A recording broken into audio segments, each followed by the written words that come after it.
Plant breeding. Plant breeding देखिए, plant breeding हम लोग डिस्कस करेंगे। प्लांट ब्रीडिंग क्या होता है, प्लांट ब्रीडिंग का ऑब्जेक्ट क्या होते हैं, प्लांट ब्रीडिंग में कौन कौन से साइंटिस्ट हैं जिन्होंने क्या क्या कंट्रीब्यूट किया है। मतलब कहने का मीन्स है कि प्लांट ब्रीडिंग का जो है हम एक मतलब 2-3 वीडियो 4 वीडियो ऐसे बनाएंगे जिसपे जो है क्वेश्चन उससे जो है आते हैं और आएंगे भी। उसके बाद उसमें हम ज़्यादा बात करेंगे हिस्ट्री के बारे में, ठीक है। तो आज बात करेंगे क्या, सिर्फ प्लांट ब्रीडिंग के बारे में, और प्लांट ब्रीडिंग के ऑब्जेक्ट क्या है सिर्फ उसके बारे में, ठीक है। इसके नेक्स्ट वीडियो में हम डिस्कस करेंगे किसके बारे में, प्लांट ब्रीडिंग की हिस्ट्री के बारे में, ठीक है। सबसे पहले देखिए प्लांट ब्रीडिंग होता क्या है। प्लांट ब्रीडिंग क्या है, plant breeding is a science as well as a art of improving the genetic makeup of the plant in relation to their economic use is also known as crop plant breeding या crop improvement बोल सकते हैं, ठीक है। मतलब कहने का means ये है कि प्लांट ब्रीडिंग क्या है, एक साइंस बोल सकते हैं या फिर एक कला बोल सकते हैं या फिर एक टेक्नोलॉजी है जिसका यूज करते हैं प्लांट को इम्प्रूवमेंट करने में, ताकि उसका क्या कर सकें हम, उसकी इकोनॉमिक यूज या फिर कि उसके ह्यूमन मैनकाइंड में क्या कर सकें, उसका ज़्यादा से ज़्यादा क्या कर सकें, उपयोग कर सकें, ठीक है। तो चलिए सबसे पहले देखते हैं इसकी डिफिनीशन। डिफिनीशन क्या है, a science as well as a art to improving genetic makeup of plants in relation to their economic use are called plant breeding. क्या बोलते हैं उसे, बोल सकते हैं आप प्लांट ब्रीडिंग, ठीक है। इसी को आप एक चीज़ और बोल सकते हैं, क्या बोल सकते हैं, क्रॉप इम्प्रूवमेंट भी बोल सकते हैं, ठीक है। तो ये है इसका डिफिनीशन। अब देखते हैं इसकी क्या है, ये इसका डिफिनीशन हो गया।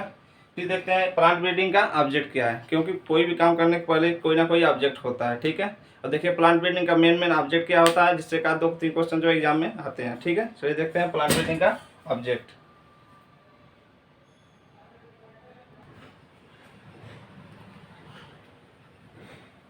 ठीक है, देखिए इसका ऑब्जेक्ट क्या है, ऑब्जेक्ट इसका क्या है, हाइयर यील्ड। मतलब प्लांट ब्रीडिंग का मेन ऑब्जेक्ट क्या है, आपसे अगर पूछा प्लांट ब्रीडिंग का मेन ऑब्जेक्ट क्या होता है तो क्या होता है, हाइयर यील्ड। मतलब प्लांट ब्रीडिंग हम क्या करते हैं, प्लांट ब्रीडिंग हम इसलिए करते हैं कि उसमें हम क्या कर सकें, हाइयर यील्ड ले सकें, मतलब ज़्यादा से ज़्यादा क्या ले सकें, उत्पादन ले सकें। फिर दूसरा क्या है, इम्प्रूव्ड क्वालिटी, मतलब क्या सकें, उसकी क्वालिटी को इम्प्रूव कर सकें, उसमें अच्छी क्वालिटी दे सकें, क्योंकि अच्छी क्वालिटी रहेगी तो उसकी मार्केट वैल्यू भी ज़्यादा रहेगा। जब मार्केट वैल्यू ज़्यादा रहेगा तो हमें जो है प्राइस भी ज़्यादा मिलेगी।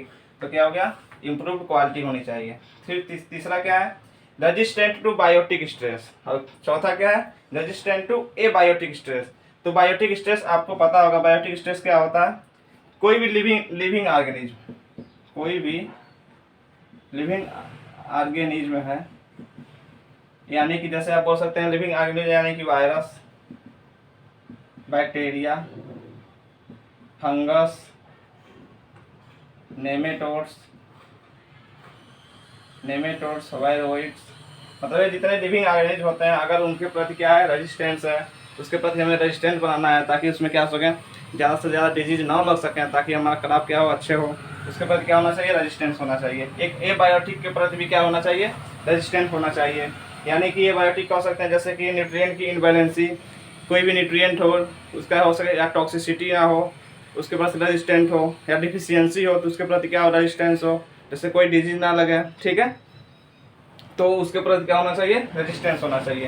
ये 3 ऑब्जेक्ट हैं। फिर देखते हैं पांचवा ऑब्जेक्ट हमारा क्या है।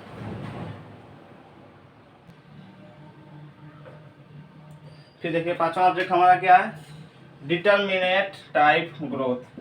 मतलब कहने का मतलब ये है डिटर्मिनेट टाइप ग्रोथ हो, एक हमें जितनी आवश्यकता है उसके हिसाब से क्या हो, हमारी ग्रोथ हो, ज़्यादा लॉन्ग ना हो, ज़्यादा जो है डॉर्फ ना हो। अगर ज़्यादा लॉन्ग होगी तो हमें क्या होगा, दिक्कत होगा किसमें, क्या करने में, हार्वेस्टिंग करने में। अगर ज़्यादा ड्वार्फ होगी तो हमें वीडिंग करने में दिक्कत होगी, फर्टिलाइजर अप्लीकेशन करने में दिक्कत होगी, या फिर इरीगेशन करने में क्या होगी, प्रॉब्लम होगी।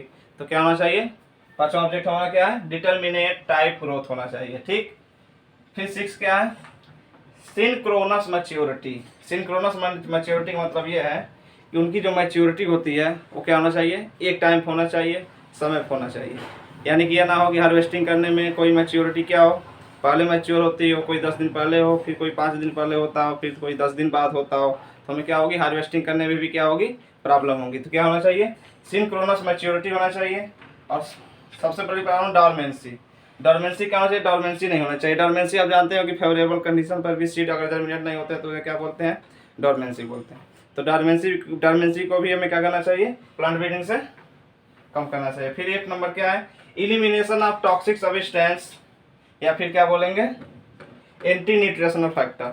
यानी कि कोई खराब ऐसे एंटी न्यूट्रिशनल फैक्टर आप जानते होंगे, जैसे जो मस्टर्ड होता है उसमें यूरेसिक एसिड होता है, और क्या होता है, ग्लाइकोसाइनोलेट होता है। ये सब क्या एंटी न्यूट्रिशनल फैक्टर हैं जो कि हमारे बॉडी को क्या करते हैं, ज़्यादा हो जाने पर हमारे बॉडी का नुकसान करते हैं।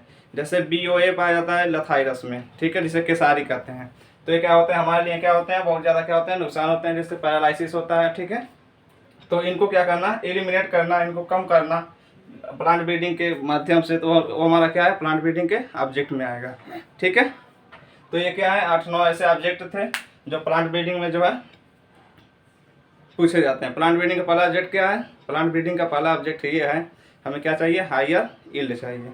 ठीक, दूसरा क्या है, क्वालिटी इंप्रूवमेंट होना चाहिए। ठीक है, तीसरा ऑब्जेक्ट हमारा ये है, क्या होना चाहिए, डिजीज के प्रति, डिजीज 2 होते हैं, बायोटिक और ये बायोटिक, उनके प्रति क्या होना चाहिए, रेजिस्टेंट होना चाहिए।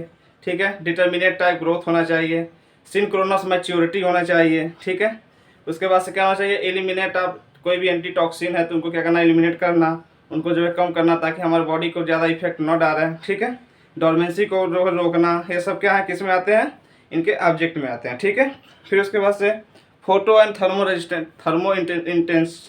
थर्मो इंसेस्टिव होना चाहिए। ठीक है, तो ये सब क्या है, इनके प्लांट ब्रीडिंग के ऑब्जेक्ट हैं। तो बस आपके लिए आज के लिए बस इतना ही। प्लांट ब्रीडिंग के थोड़ा डिफिनेशन थे, और उसके बाद से थोड़े ये क्या है, ऑब्जेक्ट हैं। ठीक है, इसके बाद से हम नेक्स्ट वीडियो में डिस्कस करेंगे इसमें कौन कौन से साइंटिस्ट हैं, मतलब इसकी हिस्ट्री के बारे में। ठीक, मिलते हैं फिर नेक्स्ट वीडियो में। जय हिंद, जय भारत।